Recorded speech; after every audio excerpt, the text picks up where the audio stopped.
Two children are running across a field. "Hurry up, Thao. Tikitene is making his last walk," yells one of the children. They pick up the speed, and after getting over a small hill they finally see it. 19 people, while chanting, are moving a statue on the road, and they pull a rope between them back and forth. The statue is moving forward as if it's going on an afternoon stroll. "I told you, the gods don't move them. We do."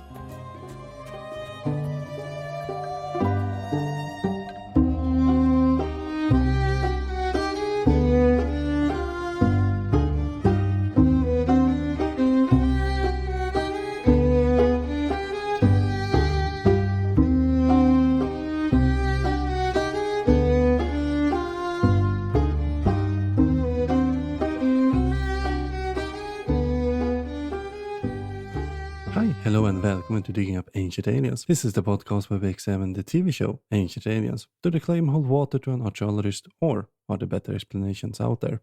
I'm your host Fredrik, and this is episode 27, where we will explore the lost worlds of alien visitations. And this is recorded in a hotel room in the Czech Republic. If you notice any difference in the audio quality, well, we're using a different rig currently, but we will be back to the original later on. Hopefully this won't be too noticeable, at least. But today we will explore Copán, Nemrud Dagi, Peru, and Rappa Nui. And could we have found a location for the Garden of Eden, paradise on earth, and the origin of humans? Well, at least according to the Abrahamic faith. And remember that you can find sources, resources, and reading suggestions on our website, diggingupancientaliens.com. There you also find contact info if you notice any mistakes or have any suggestions. And if you like the podcast, I would appreciate if you left one of those fancy 5-star reviews that I heard so much about. Now, when we finish with our preparation, let's dig into the episode.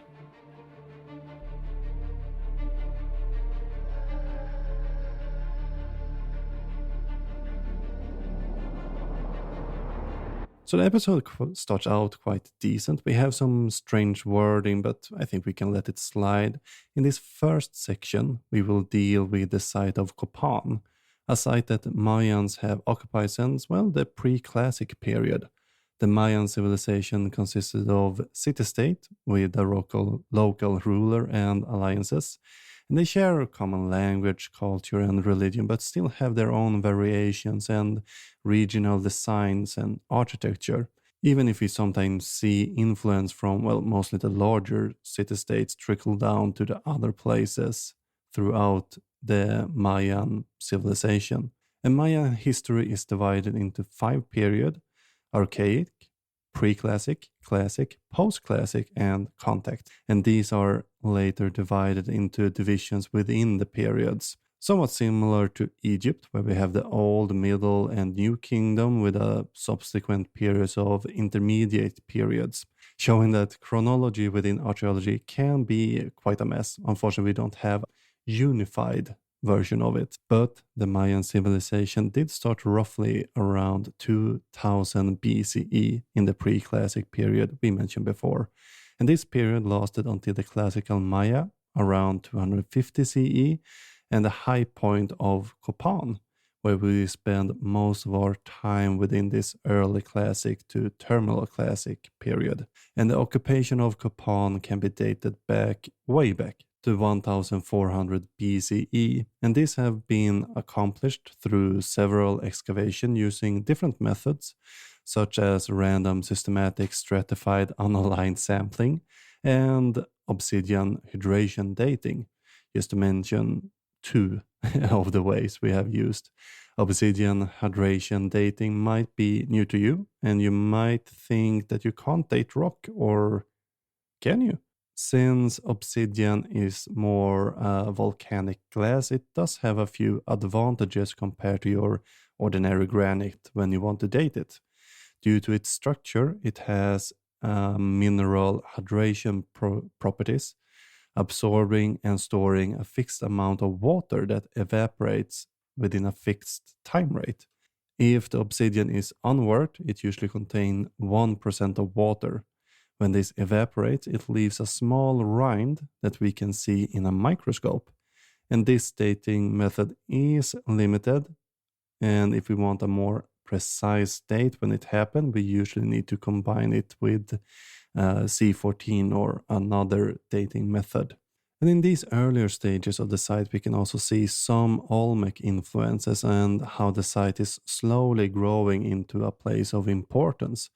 But before we get into the classical period, we learn from the show that the Mayans were one of the earliest civilizations that created a written language. But before the Mayan glyphs, we have, well, the Olmec writing dating to around 900 BCE, and the Maya script is usually set to 300 BCE. Sometimes you feel that the show just say things that makes things sound older. Sure, the Mayan glyphs are earlier than, for example, the Viking runes, but compared to Sumer, Egypt, it's a very young script. It's among the older one in Mesoamerica, for sure, but they don't really specify this in the episode. The translation of the glyphs is a captivating story, maybe a little bit out of our scope at this moment. Let me know if you want us to revisit this. It's a story involving gatekeeping, saving manuscripts out of a burning building during World War II, a dramatic breakthrough during a conference. But after a lot of work, we could, in the mid-1970s, read a script that the Catholic Church worked real hard to eradicate. It's a very beautiful system, and unlike the Egyptian hieroglyphs, gives the author a more creative freedom. They don't really look exactly the same, all of them. They have some differences between them. And we can currently read 90% of all glyphs, which is truly amazing. The period this episode talks about takes place between 420 CE and 830 CE, so we're well within the classical period, and this classical period for Copán started with a rebranding by a ruler named Kinach Yachkukmo, or Great Son, first Quetzal Macav, and we see a shift and the start of the only dynasty that we know about from the site. There were other rulers or Ajas, but they are unfortunately unknown to us, at least before Yaxkukmo. But Yaxkukmo was probably put on the throne here by Teotihuacan, even if it seems as Yax originated from Tikal.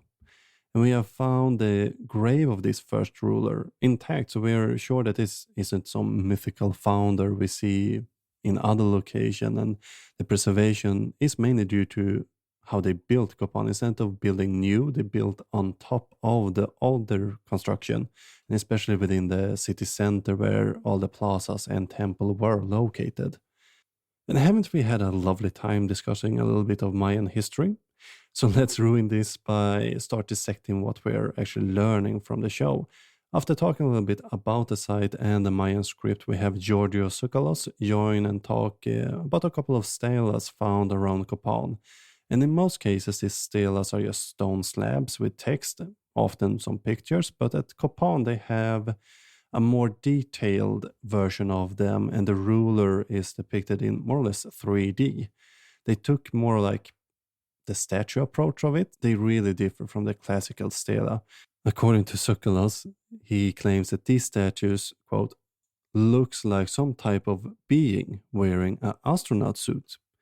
We will get into more what they really depict here in just a moment, but I just want to highlight that we again have, I think this looks weird argument, and we have seen so many other times during the show.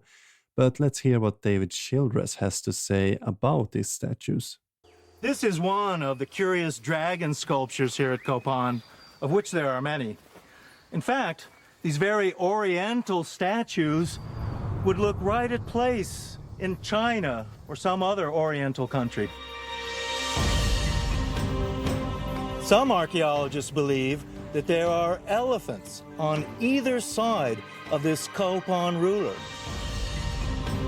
So why would there be here at Copán such Asian motifs as elephants and dragons in a place in Central America that is so far away from China and Southeast Asia?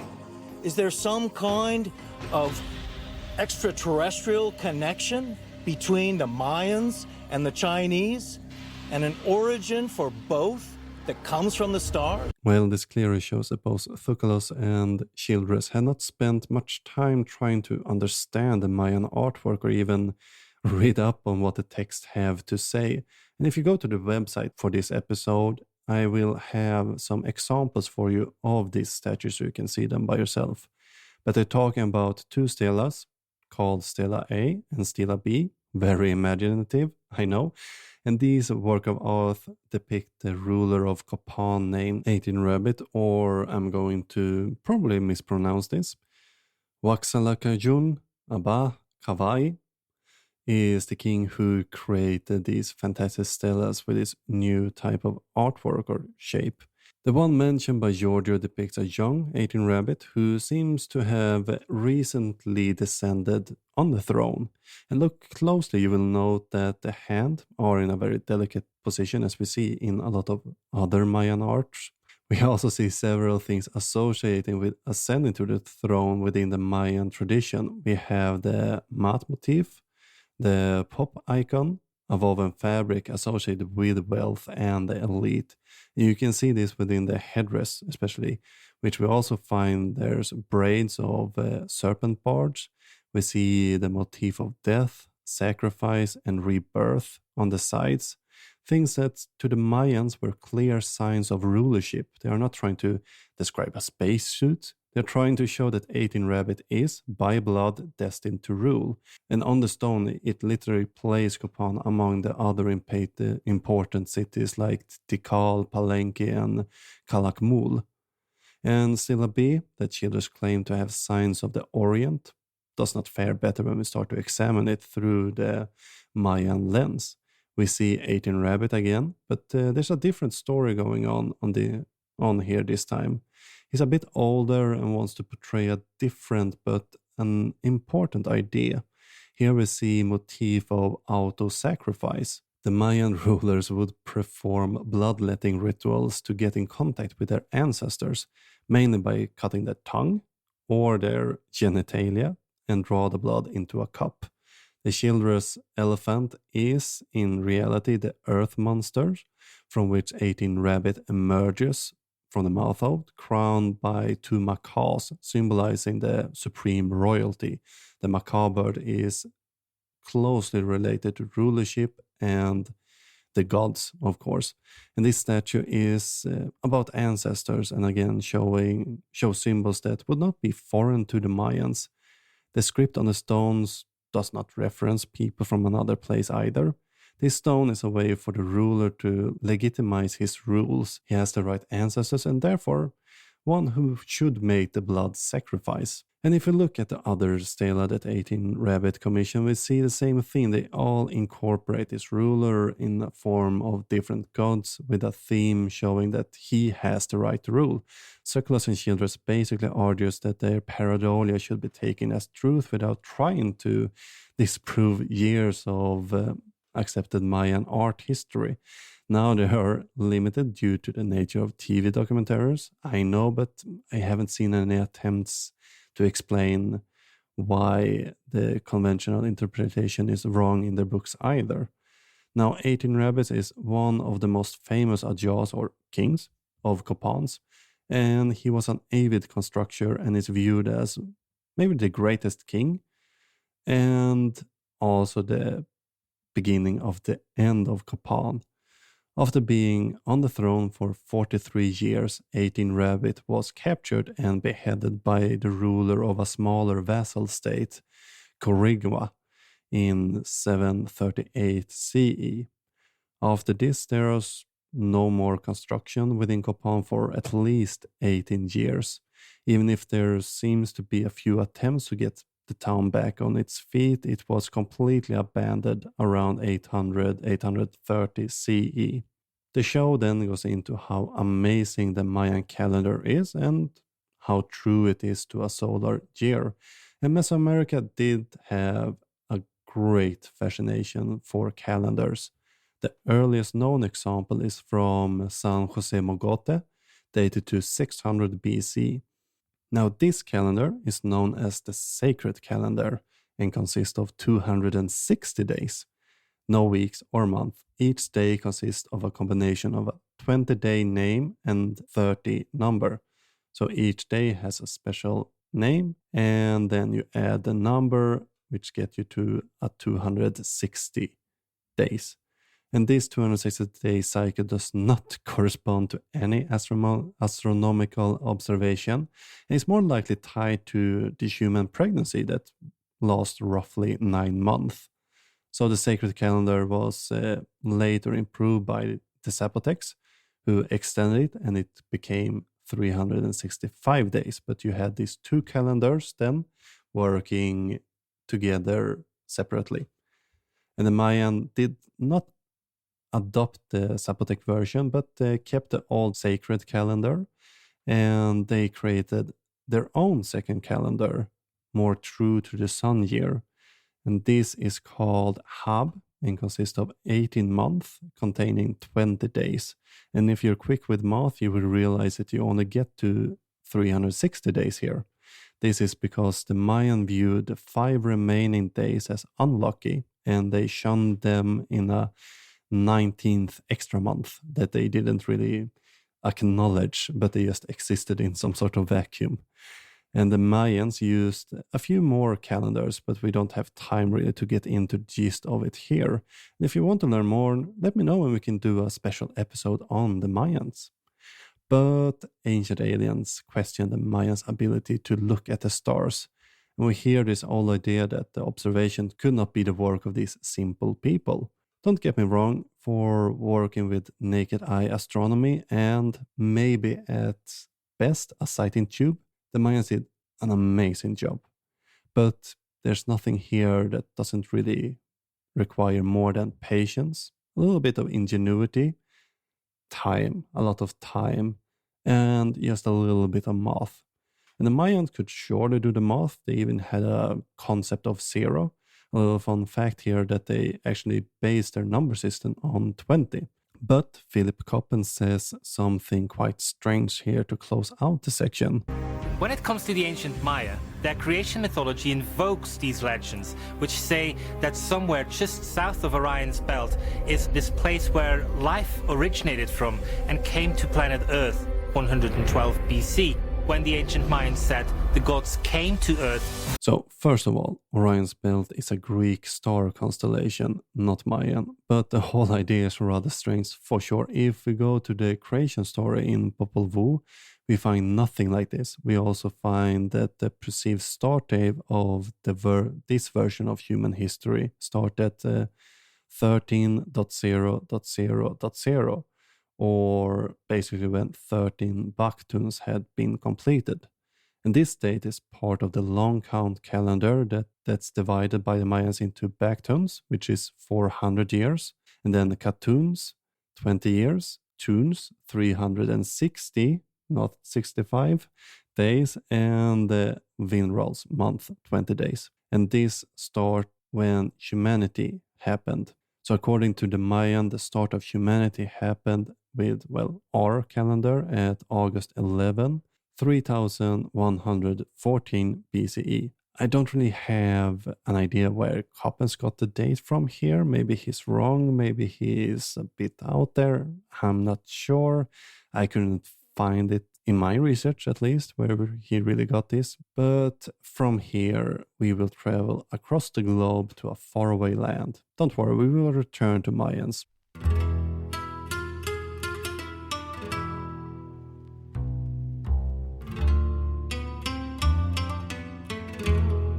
Well, one great thing that this show got to learn about some new site, actually. And this site happens to be just one of those instances.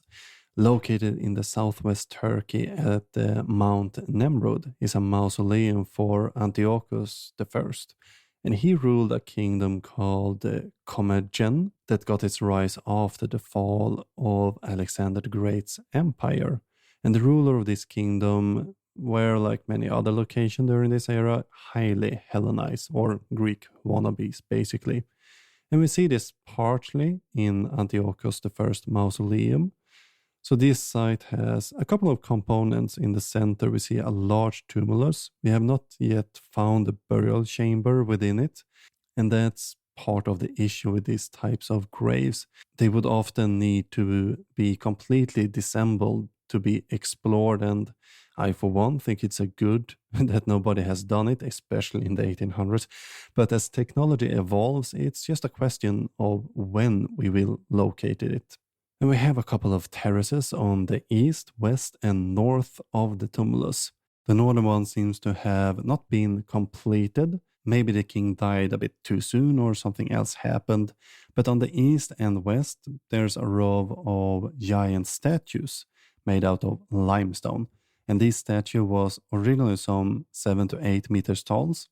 That's some 22 to 26 feet for you Americans, but are today in quite poor condition. It's worse on the western terrace since it accumulates a bit of snow in the winter, and the site is also near a fault line, and some 2,000 years of earthquakes have not been kind to these statues.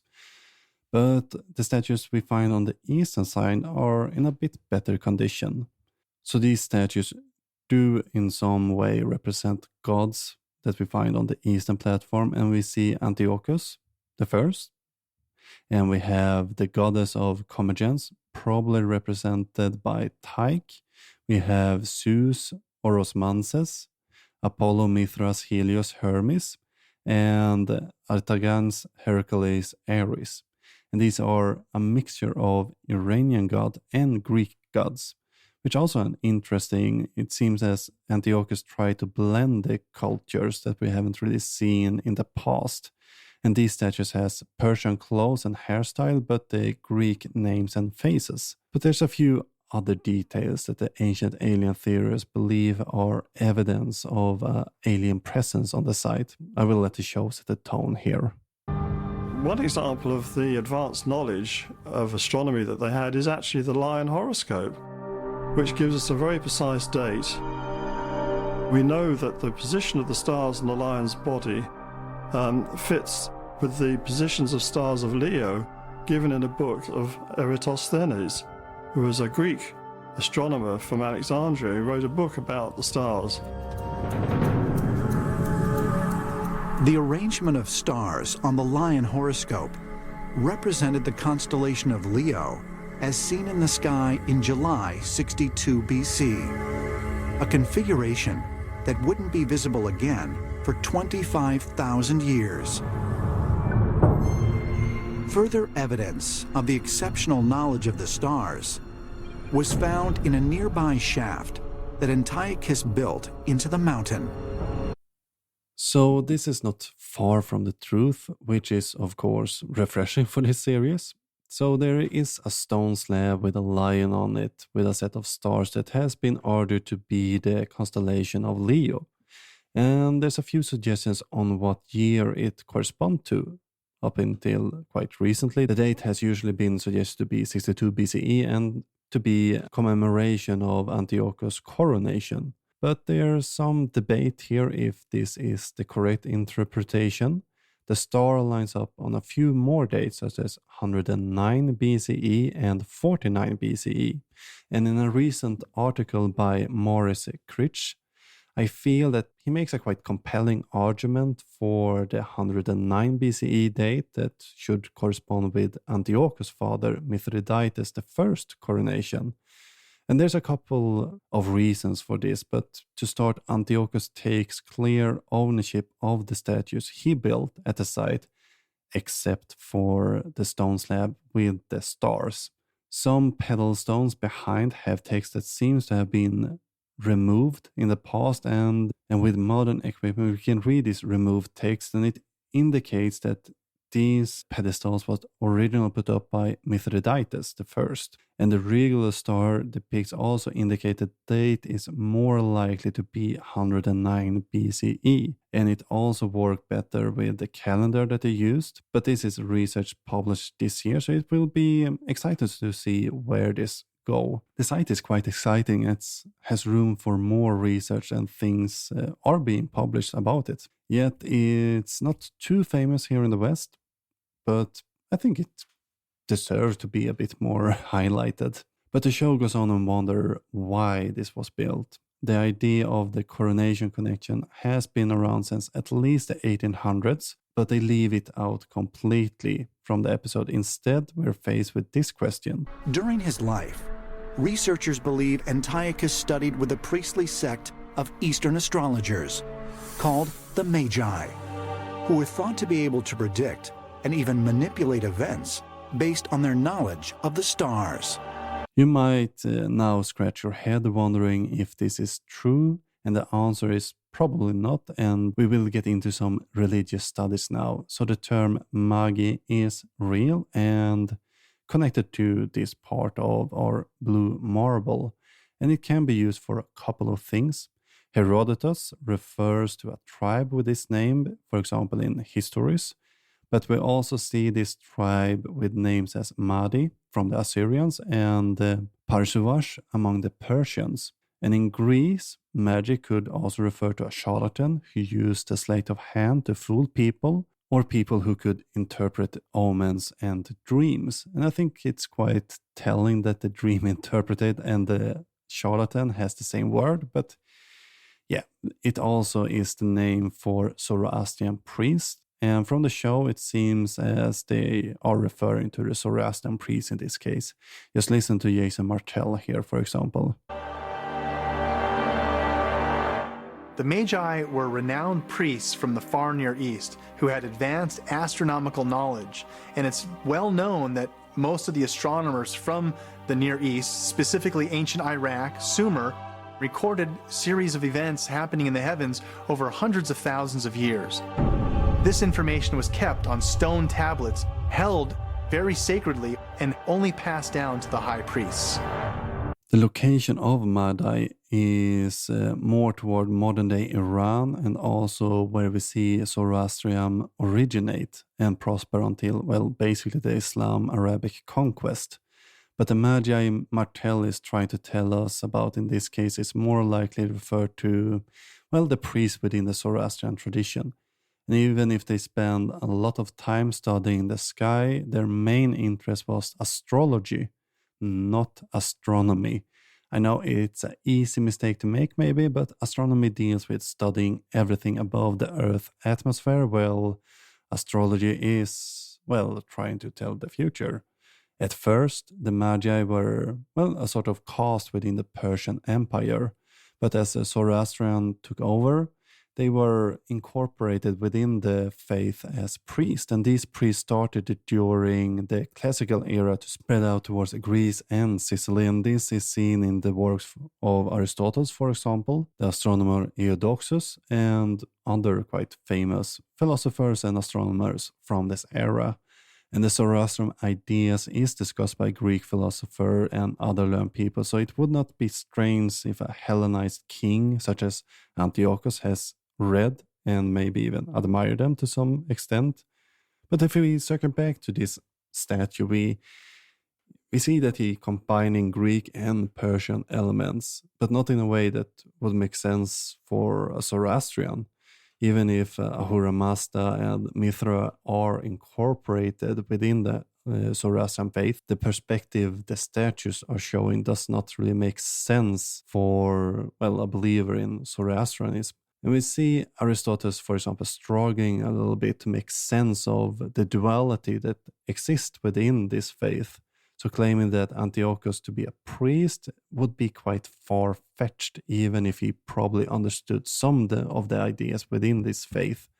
But let's hear how the priests are connected to alien visitors. Today, we think that the Magi were magicians, and that is actually why we have the word magic today. But when I hear about magical powers, that raises a flag, because magic as such does not exist. So were these Magi, in fact, in possession of some type of an extraterrestrial technology? Because according to the ancient texts, it was the initiates of each culture who were in touch with extraterrestrials, and it was the initiates who later became priests or Magi. And here we have the according to ancient text claim again, and I have not really found where he got them. So, well, we're going to skip at least until Giorgio comes up with sources for once in his career. But the type of astronomy this priest is was not really advanced. It looks, we're back again at this. It takes patience, it takes a clear sky and a tiny dash of math. But these are things that was clearly available to the people at this time. But it's good to know that Giorgio at least does not believe in magic. And from here we switch over to the Jesus story. It is true that in earlier versions the 3 wise men were referred to as magi. And I find this quite clever since the writers of Matthew's, well, the only book where this story is found, are trying to cement that Jesus is the Savior prophesied in, for example, in Numbers 24:17. There is foretold that the star prophecy will show where the King of Kings will be born. So if you really want to hammer in that Jesus was the Jewish Messiah, what better confirmation that the best astrology practitioners and divination experts saw this and followed the star prophecy to Jesus. Remember that they also have a dream where they learned that Herod was going to betray them. Again, referring back to, they're being experts on prophecy and to interpret dreams, skills that the Magi were associated with within the Greek worldview. So these Magi saw the star, recognized it as part of prophecy, and followed the signs that they could divinate. Coming to Jesus and giving him the gifts that's usually intended for kings, that way confirming that Jesus was the right Messiah all along.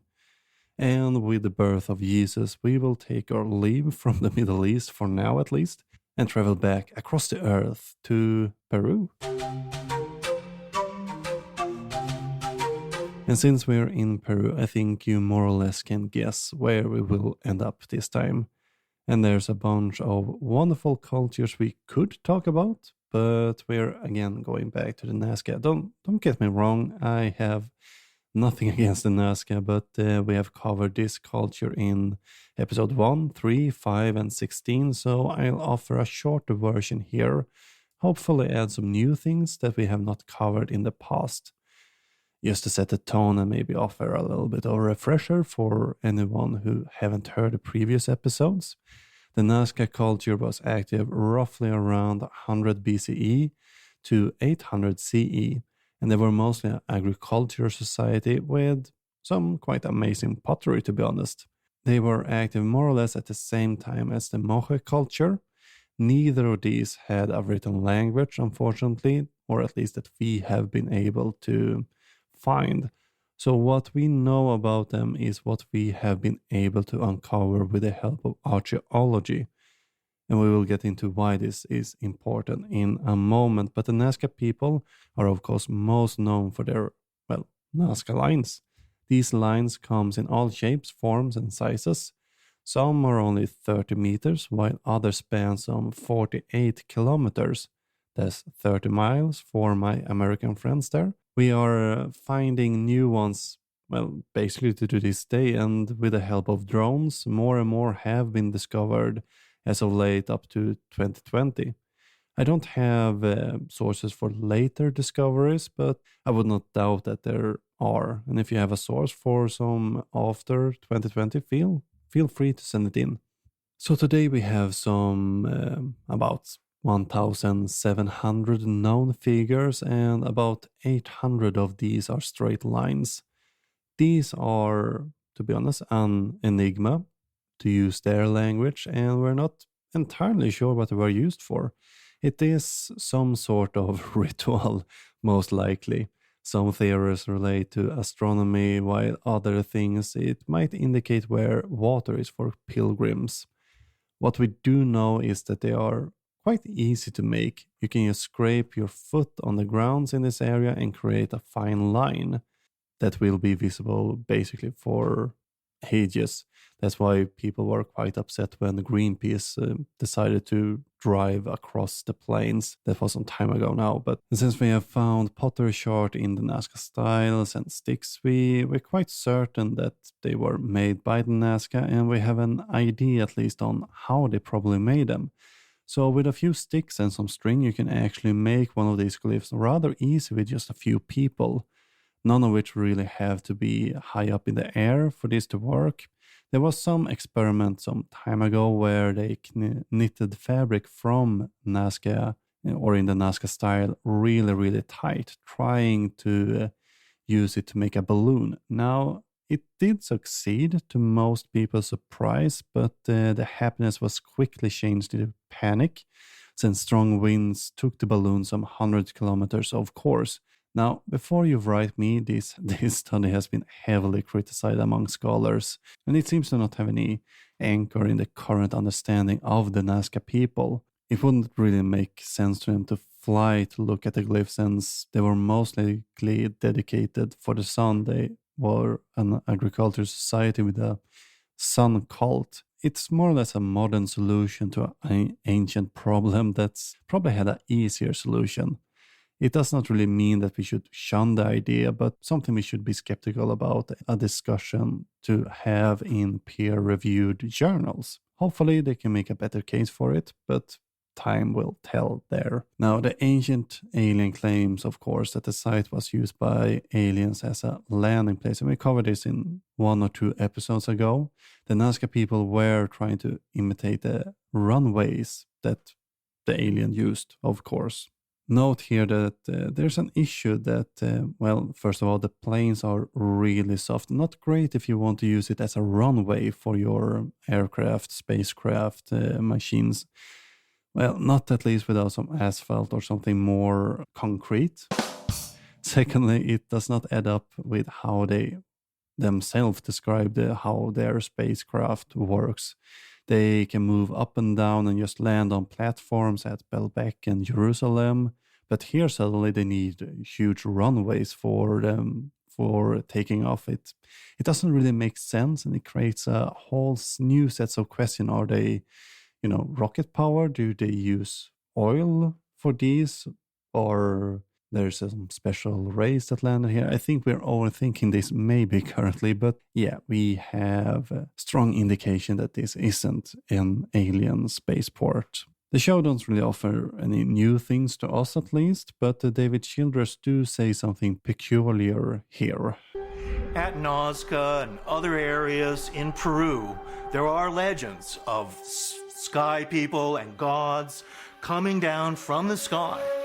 Now, we do not know what they call their gods in most cases. We have found representation of them, such as what we have named them the killer whale, the spotted cat, and the anthropomorphic mystical being. As you might note, we do not know as much as we might like, but the god they worshipped do not fit the alien narrative, or maybe they suggest the aliens were killer whales, or maybe cats. It would be something interesting at least. Their shamans appear to have used hallucinatory drugs in their practice, especially the San Pedro cactus, which is represented in a lot of their art.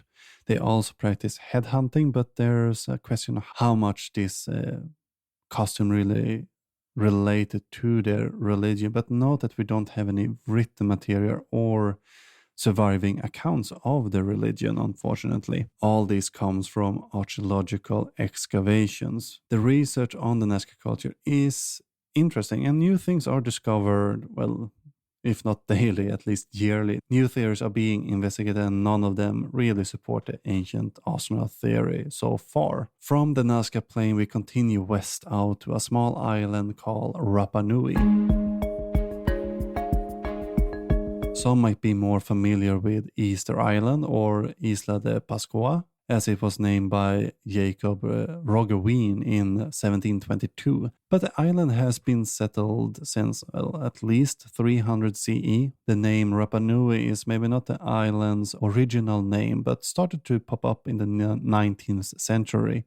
The Pito de Henia would be more precise. Henia is traditionally translated to land and Pito to navel, but an alternative translation is end to this word, indicating that the name should be translated to world's end. The island is most famous for its statues called Moai, and these will be the main cores for Ancient Aliens to focus on. And I will let the show set the tone here. How in the heck did they make these? Where did they come from? And how did they move them? Nobody has the answer. On average, they are about 4 meters, 13 feet, and weighing roughly 14 tons. It is true that we don't know as much as we would like about these due to the decimation of the Rappa Nui inhabitants from disease and slave trade. Knowledge from its elders has been lost in past centuries, unfortunately. It would have been wonderful to have all that lost knowledge preserved. In some sense, the archaeology of Easter Island is more of a salvage excavation, as some has called it. But this does not mean that we don't know how these statues were carved. You have to work quite a bit to ignore the evidence we actually have. If there's something you will find excavating the different quarry site is tools and tools and tools. During one of the latest excavations, more than 1,500 of these stone masonry tools have been found, and these in its finished form is called a toki. They come in different forms and shapes and are made out of stone. Some are more elaborate and others appear to have been made just to be sufficient for the work at hand. And if they were not useful, I hardly think they would spend all this time to create them in these large numbers. But the Ancient Alien crowd again leaves all of this out from the episode to somewhat manufacture a mystery. And the quarry are located at a couple of places on the island, and the most important ones was Ranu Raruku. So claiming that we don't know where they come from is also a bit of a manufactured mystery. But how did they move the statues? Well, that, my friend, are actually a bit of a mystery. And when I say mystery, it does mean that we do not have a single idea how they did it. The first idea would be to use wood, but as you might realize, there might be a bit of an issue there. The rampant deforestation of the island. And if you look at the island now, you see very little forest or tree, if, well, any. We also see rampant soil erosion causing issues on the island and covering things, including the Mao statues, with earth. This happened in a fairly short span of time when we look at pollen analysis found during excavations. But do you really need wood to move the stones? Well, not really, even if it would be the most obvious tool for us, especially for me as a Scandinavian who sees nothing but trees sometimes. How did they move these large objects without having any rollers? One theory that seems to be quite sound is that they walked. This also fits with the oral tradition that did in fact survive into our age. I don't suggest that the statue now grew legs and moved on their own accord. No, instead, they used rope and a prepped road. And these roads are still visible to some degree, and we have them spanning across the island. The statues are also shaped at the bottom to facilitate this better. But you use the rope and at least 2 teams of people to rock the statue back and forth. These ideas were thought out by Lipo and Hunt, and if you go into this episode's webpage again, and in the links in the show notes, you will find a clip from National Geographic. In it, we can see 18 people move the replica of the Mao statue. It's only a little bit shorter than the average, but it's clearly show that it was possible to move this large statue without rollers or woods. Now, the question is, of course, if this really was the method they used, and we don't know, unfortunately. We might never know, but it shows that we don't really need an alien levitation gun to move these around. And if we can figure it out today, so could people back then. But David Childers have another piece of evidence for us to look into here. You have to ask yourself, how could the Easter Islanders have invented their own writing without some other cultural influence coming there? Would it have been ancient seafarers coming to Easter Island, or perhaps even space visitors? Now, what David is talking about here is the script Rongo Rongo that was preserved on a few pieces of wood, staffs, and even a few statues. We have not been able to decode this script yet, but from what we gather so far is most likely not a pre-contact script. We do not see these in earlier forms or on earlier pieces than before the Spaniards forced them to witness the signing of a deed of cession in 1770. While the script is fully developed on the island, it was probably inspired in a sense by the contact with Spain. But the text written was supposedly sung, possibly sacred recitation, or maybe even chants for procreation. But this was again lost to time, and hopefully we will be able to translate it one day, and that will be quite an achievement. So we know a bit too much to not be swayed by these claims from the show, but they have one last claim. Will it finally be the evidence for aliens we so desperately need now? Did at some point in the past the creature come, which was Birdman, who flew in from somewhere? Did he arrive on this island, and did he indeed live very much like a pariah? Did he die, or did he take off again? And is this what the locals keep this legend of this creature who came to them alive through myth, legend, and ritual? Copán is describing a peculiar ritual that started towards the end times of the island civilization. But instead of, drinking a breakfast smoothie made of whatever you find in the fridge, like Schwarzenegger in End of Days, the inhabitants of Rappa Nui developed a new religion. As we have seen, the islanders have done quite some damage to their ecosystem. In earlier layers, we see actually a lot of bird bones.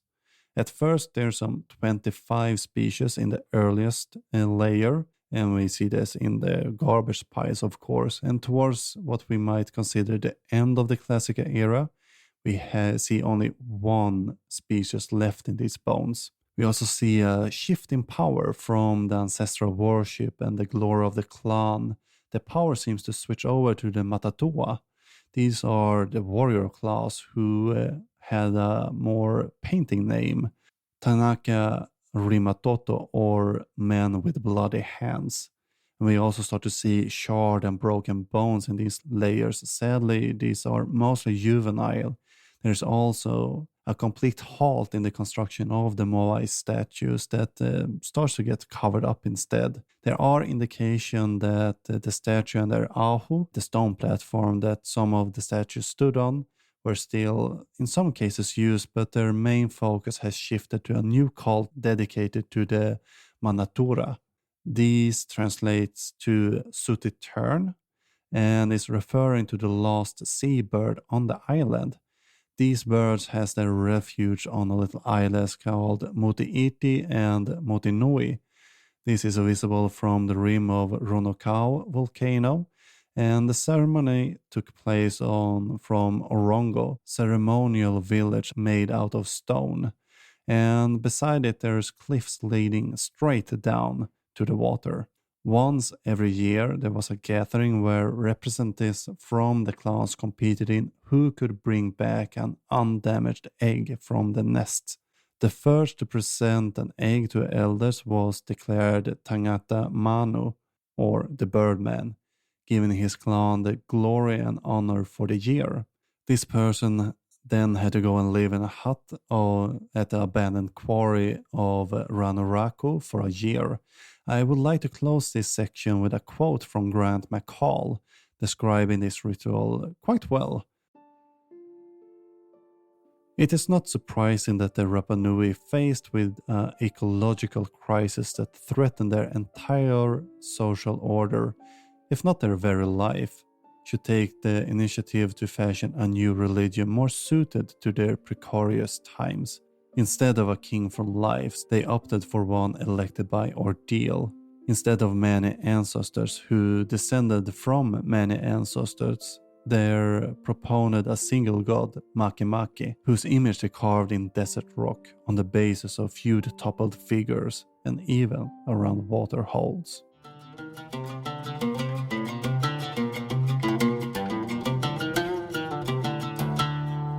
In the last part, we will talk about the Garden of Eden and how it's a, real place. It does start out as a quite reasonable discussion of its location, and one plausible place would be what today is the Persian Gulf. Now, it's one interpretation based on what's written in the Bible, but not as solid evidence as the show maybe wanted to be.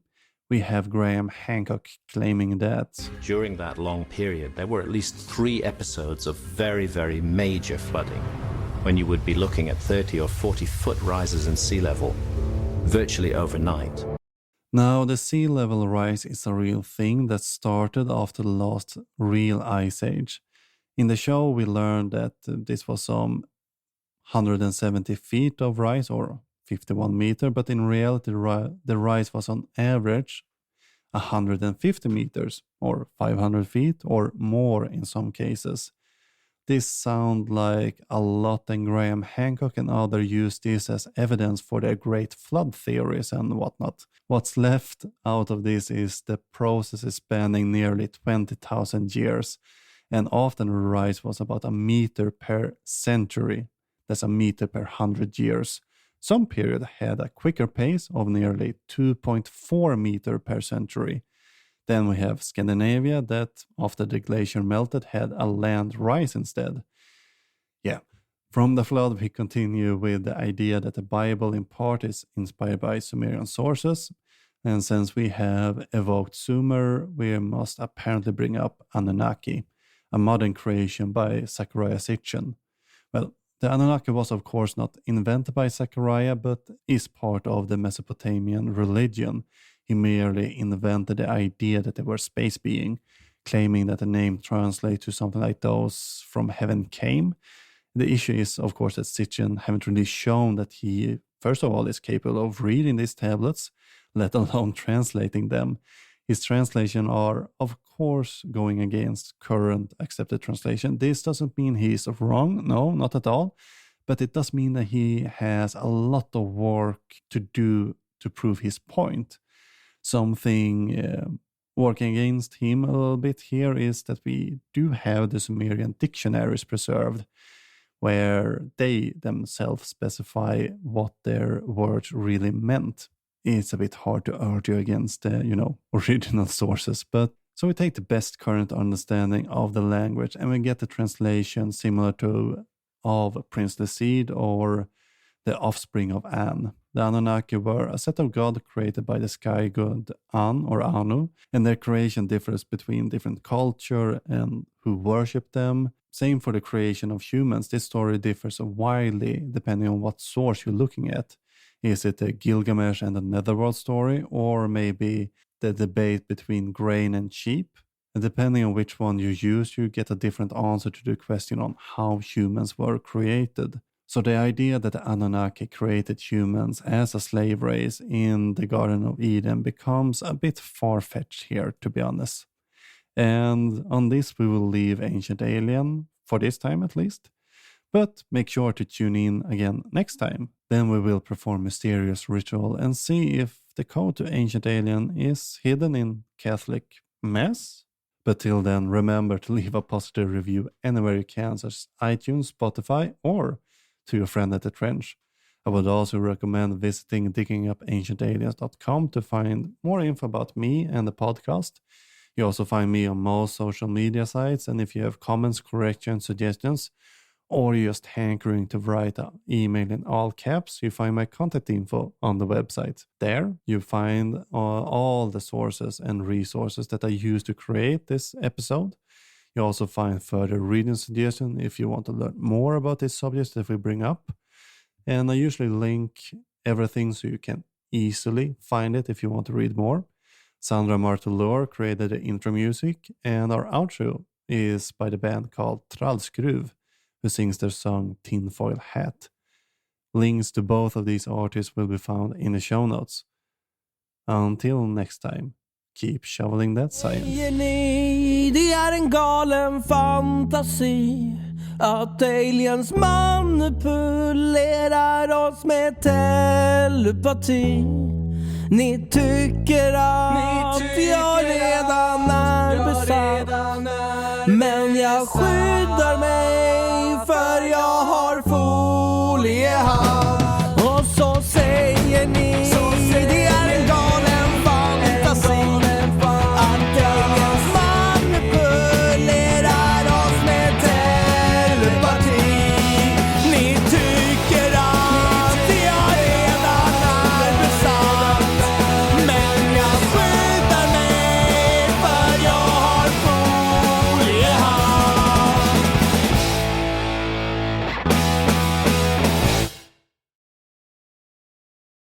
Thank you for tuning in and listening to this episode. Remember that we have a subscription going on. You can become a patron or other subscriber for as little as $2.50 per episode. Go to diggingupancientaliens.com/support. That is, go to diggingupancientaliens.com/support to read more information and sign up right there.